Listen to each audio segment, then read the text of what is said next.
Good morning, students. I am Dr. Geeta. I will be handling Contemporary India and Education along with Nagala ma'am. Today, we are going to see the fourth unit, Education, Social Change, Social Stratification and Social Transformation. Social change. Change is the one that never changes, isn't it? So, what is social change?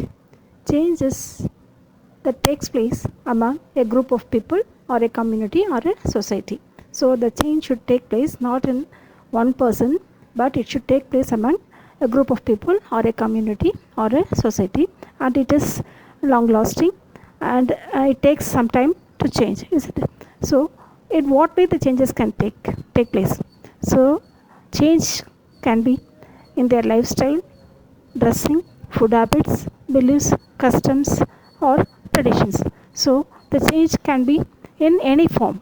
Okay, it is called social change. So social change is among the change should take place among a group of people or a community or a society. Definitions of social change. So there are different definitions for social change. We will be seeing two definitions. The first definition is said by Jones.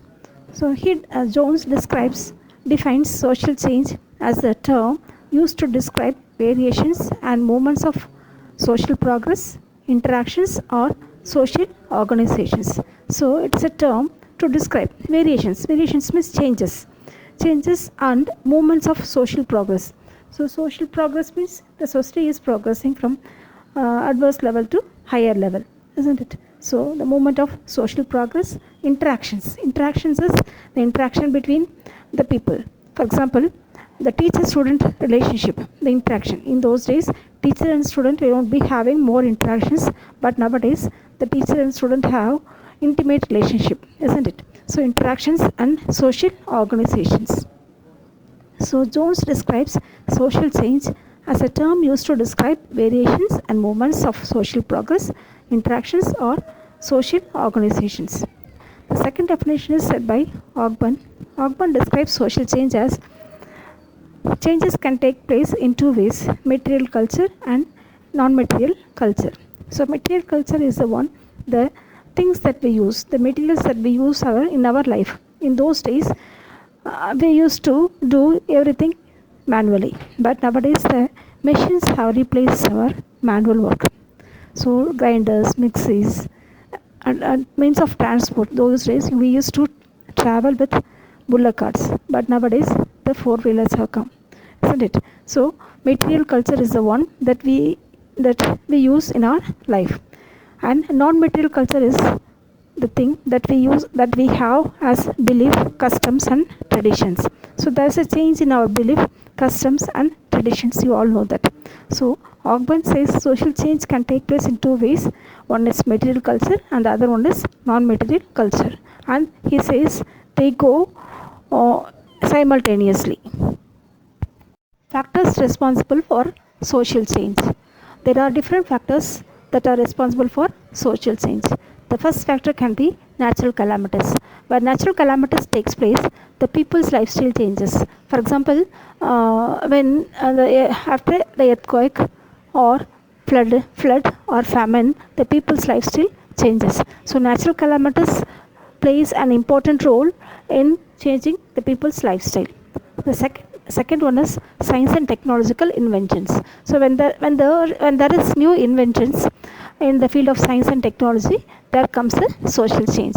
For example, in those days we used to write letters to our relatives to convey some messages, but now we don't write letters. We lost the habit of writing letters. We send emails or messages in the WhatsApp, isn't it?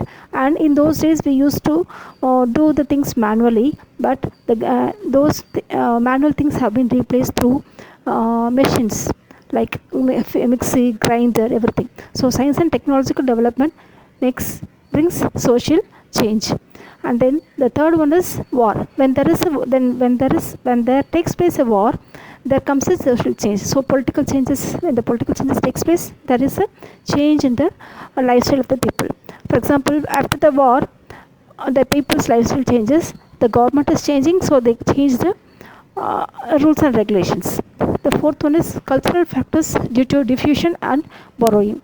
So cultural factors due to diffusion. Diffusion means when we mix with other culture. So for example, after the Britishers came to India, our lifestyle has changed. We became modernized. We started using the modern dresses, and we started using other missionaries. So cultural diffusions causes because of other culture people mingle with others, and borrowing. We used to borrow other cultures, so we started using the modern Western culture. So cultural factors due to diffusion and borrowing. The fifth one is industrialization, urbanization, modernization, and globalization. So after industrialization, the means of production has changed. So the lifestyle has changed. Urbanization means people started living in urbans as there is more industrialization and the occupation changes, the urbanization takes place. People started to move from rural area to urban area.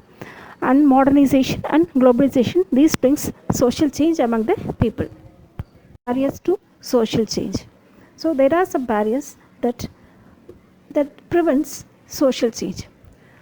So the first one is closed type social setup. So here that means there are some communities that they don't want to mingle with other people. They used to be isolated and they don't want to mix with other people, and they always be isolated. So closed type social setup, they do, for example, intercaste marriages. The people, they won't marry with other people because they don't want to bring social change. So closed type social setup. And the second one is fear of new things. So whenever that happens, new inventions in the field of science and technology or in anything, people, they don't want to change. They resist change because they have the fear. So if we use it, what will happen? For example, in those days when first electricity was introduced, people were afraid of using electricity because they have the fear that they will get shock. So fear of new things prevent the people from social changes. Another example, when in those days when we want to change our culture, for example the dressing style, will you change your dressing style? No, you will not change. Why? Because you will have the fear that what the society will say, what our parents will say, what other people will think of us. So fear of new things prevent social change. The third one is lack of technological and scientific inventions. There are some times where no technological or scientific inventions take place. So in those days, the changes will not take place. People used to use the same old technology and technology. Okay, so lack of technical and scientific inventions. The fourth one is isolated from outer culture. So I can take the example of tribal people. Tribal people, they won't mingle with other people. They won't come out of their tribal areas. They don't even send their children to get education. So they isolate from other culture people. Outer culture people, they won't mingle. They will not change their beliefs, customs, and traditions. So these are the 4 barriers to social change. Today we saw what is social change, definitions of social change, factors responsible for social change, and barriers to social change.